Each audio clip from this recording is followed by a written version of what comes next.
Oke, halo semuanya, selamat datang kembali di Trader Technical TV dan seperti biasa di weekend kita akan selalu membahas tentang 5 buah saham berpotensi cuan beserta dengan trading plan-nya. Nah, kali ini itu untuk periode 18 sampai 22 April 2021 ya. Nah, jadi karena di sini hari Jumatnya itu tanggal 22, nanti hari Sabtu tanggal 23, di situ kita bakal membuka pendaftaran ATC atau Alpha Trading Class ya. Nah, di sini ini merupakan kelas praktiknya kita, di mana nanti kita akan ada 5 buah Zoom selama Sabtu Minggu, gitu kan, selama 1 bulan di bulan Mei. Lalu Senin sampai Jumatnya itu kita akan selalu mencoba mengimplementasikan ilmunya langsung ke market. Seperti itu. Untuk lebih jelasnya langsung aja ke Instagram kita di Trader Technical dan pergi ke highlight-nya. Judulnya itu ATC, seperti itu. Oke, jadi tanpa basa-basi lebih lanjut, kita coba aja deh mulai ya di sini. Untuk emiten yang pertama itu yang mau aku bahas di sini sebenarnya ada Adro. Ya, jadi Adro ini cukup menarik karena momentumnya lagi kelihatan. Dari mana kita tahu? Karena di sini pertama kita bisa perhatikan bahwa trennya itu ya sudah jelas dong. Dia itu membentuk uptrend ya. Kelihatan bahkan uptrendnya itu cukup kuat karena di sini sudah terlihat bentuknya itu seperti anak tangga seperti itu. Ya kan?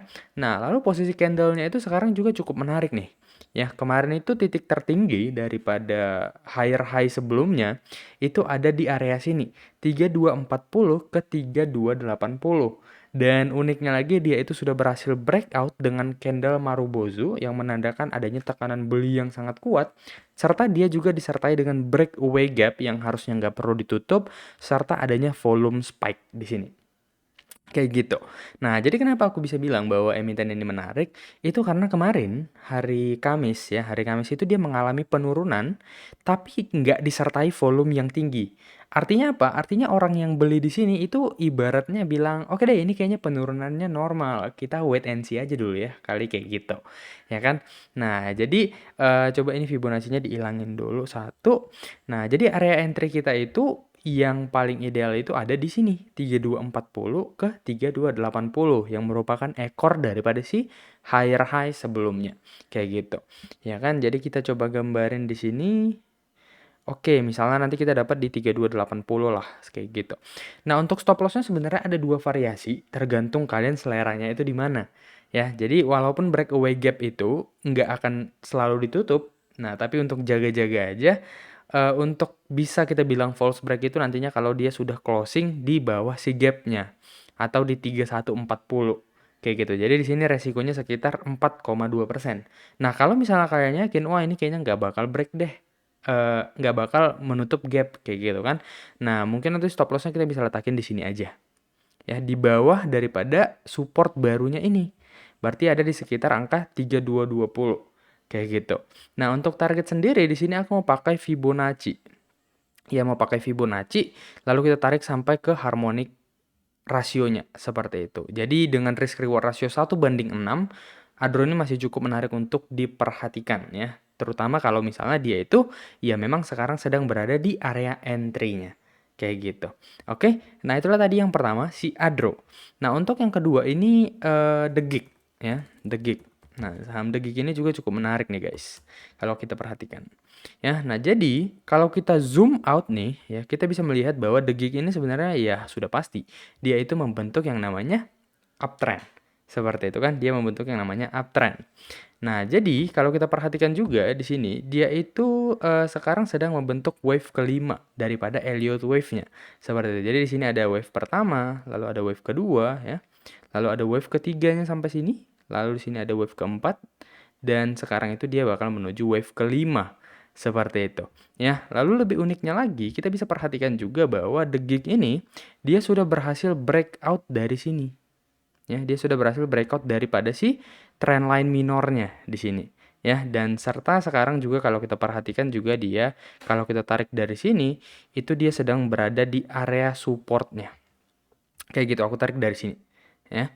Nah, jadi dia posisinya cukup menarik juga nih karena dia sedang berkonsolidasi di area supportnya. Ya, nah secara price volume analisis juga dia masih cukup menarik karena kita bisa perhatikan bahwa sekarang itu volumenya itu semakin meningkat, tandanya marketnya itu di The Gig ini semakin ramai kayak gitu. Oke, jadi gimana sih pembentukan trading plan dari The Gig ini? Coba kita. Nah, jadi untuk area entry-nya itu yang paling ideal itu ada di sini, di supportnya itu, yaitu di area 186, ya. 186 ke 198, seperti itu, pas di kotak ini. Nah, jadi kalau dia turun ke dalam kotak ini, itu ibaratnya dia sudah berhasil retest atau sedang melakukan retest dari trendline minornya ini juga. Kayak gitu. Jadi masih menarik banget. Kayak gitu ya. Nah, jadi kita coba bikin titik entry-nya di situ, ibaratnya di sini aja. Nah, untuk stop loss-nya itu kita tarik dari sini. Ya, di bawah supportnya ini. Nah, jadi kita bisa letakin dia di 182 atau 180 terserah kalian. Tapi memang dia idealnya di situ karena ya dia itu sekalian jebol support, sekalian false break daripada si trend line-nya ini. Kayak gitu. Ya, jadi memang dia sekitar 7%. Jadi nanti kalian harus sesuaikan dengan money management-nya. Seperti itu. Oke. Nah, untuk target sendiri biasanya aku tarik dari sini aja, Fibo aja. Yang kita tarik dari Fibo. Jadi nanti yang pertama itu targetnya sudah pasti ada di resistennya ya. Jadi ada di sini sekitaran sini 228 ya, di 228 ke 230 lah. Nah, lalu kalau dia tertembus maka dia akan memiliki potensi untuk naik ke 290 lalu ke 382. Nah, biasanya memang wave kelima ini berakhirnya di sini nih. Kayak gitu. Ya, di harmonic rasio Fibonacci-nya. Jadi ya kita bisa berharap bahwa dia itu sampai ke sini, 290 atau 300 lah, ya. Nah, kira-kira seperti itu. Jadi risk reward rasionya juga masih menarik banget, 1/6 hampir sama dengan Adro tadi, kayak gitu. Nah, itulah tadi untuk si The Gig. Nah, untuk selanjutnya ini aku mau bahas tentang MPMX. Mungkin ini banyak banget dibahas di Instagram, tapi memang dia masih menarik karena masih belum breakout seperti itu. Jadi tidak ada yang namanya FOMO di sini. Kayak gitu ya. Nah, kalau kita perhatikan memang secara tren MPMX ini juga masih membentuk yang namanya uptrend. Kita bisa lihat seiring waktu dia membentuk higher high dan higher low seperti itu. Ya kan? Nah, lalu kita perhatikan juga di sini posisi candle-nya itu cukup menarik karena dia itu sedang berada di neckline daripada si inverted head and shoulder. Kalau kalian perhatikan di sini ada shoulder-nya, lalu di sini ada kepalanya, ya, lalu di sini ada si shoulder-nya lagi, kayak gitu. Nah, jadi yang lebih menariknya lagi kemarin itu kenaikannya di hari Kamis itu disertai dengan volume yang sangat-sangat tinggi. Seperti itu, sama seperti yang waktu awal-awal kenaikan di sini. Jadi bisa kita bilang bahwa potensi dia untuk breakout itu cukup tinggi sih. Nah, jadi sekarang itu strateginya yang paling penting kan gimana sih caranya biar kita itu bisa mengeksekusi trade ini tanpa FOMO dan tetap bisa keluar cuan, seperti itu. Ya kan? Nah, jadi caranya itu gini. Nanti biasanya ketika dia breakout seperti ini, itu aku nungguin di chart time frame kecil. Jadi entah di 1 jam, entah di 4 jam, atau bahkan 30 menit. Kayak gitu ya. Nah, jadi biasanya nanti sebelum dia breakout itu bakal ada konsolidasi dulu di sini. Ya, konsolidasi atau break sebentar, terus dia turun dulu berkonsolidasi dengan volume yang kecil. Nah, lalu di situ kita bisa entry. Untuk area entry yang ideal itu ada di sini, 1205 ke 1245. Kayak gitu ya. Jadi ya kita bisalah entry-nya nanti ketika dia mulai konsolidasi, apalagi di hari Senin nanti ibaratnya kalau dia ada penurunan sedikit juga masih menarik selama volumenya itu kecil. Kayak gitu ya. Jadi nanti stop loss-nya ini kita letakin di 1185 menandakan bahwa inverted head and shoulder-nya itu sudah false break. Kayak gitu. Nah, untuk target sendiri secara pattern ini dia bisa kita tarik dari sini, dari kepala sampai ke neckline. Ya, tinggal copy paste saja tarik ke sini, tapi aku nggak bakal ngabaikan si Fibonacci-nya ini. Kayak gitu ya, karena biasanya Fibonacci ini merupakan target price yang cukup kuat. Nah, seperti itu. Oke, jadi kita bisa letakkan di sini di 1505 atau let profit run sampai ke 1850-an kalau misalnya kalian mau trend following juga boleh karena dia ini merupakan chart yang bergerak uptrend. Kayak gitu. Oke, jadi masih menarik banget dengan risk reward ratio 1/6 juga. Jadi hampir sama dengan si Adro, The Gig, sama si MPMX tadi. Ya kan? Ya kan? Jadi ketiga itu merupakan risk reward ratio-nya itu cukup menarik karena dia 1/6. Kayak gitu. Oke, nah itulah tadi yang ketiga. Nah, untuk yang keempat, ini aku mau bahas tentang tebik. Nah, jadi secara garis mid view, artinya beberapa bulan ke belakang memang dia terlihat seperti sideways cenderung ke downtrend. Tapi kalau memang kalau dia kita zoom out, ini terlihat jelas bahwa sebenarnya sih si tebik ini masih membentuk yang namanya si higher low ya. Di sini dia masih membentuk yang namanya higher low karena memang low sebelumnya itu di sini. Jadi selama dia nggak menembus ini, artinya trennya itu belum selesai. kayak gitu. Nah, jadi trennya udah menarik. Posisi candlenya kemarin juga di hari Rabu itu berhasil breakout dari si trendline minornya ini disertai dengan volume yang tinggi di sini. Dan hari Kamisnya dia turun memang, tapi disertai dengan volume yang kecil sama seperti Adro tadi. Kayak gitu. Ya, jadi gimana caranya kita menyusun trading plan-nya di sini? Nah, untuk titik entry sekarang itu udah cukup bagus ya di 3090, tapi kalau nanti hari Senin dia turun dikit sih lebih enak lah kayak gitu ya ke 3080 atau 3060 ya seperti itu. Ini 3060 nih.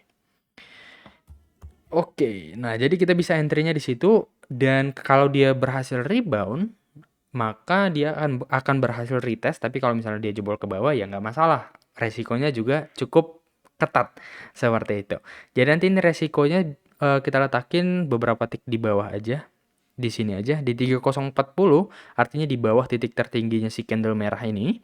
Jadi dia ya kalau ke 3040 sudah bisa dikonfirmasi bahwa dia itu akan melakukan false break atau dia akan menuju support selanjutnya kayak gitu.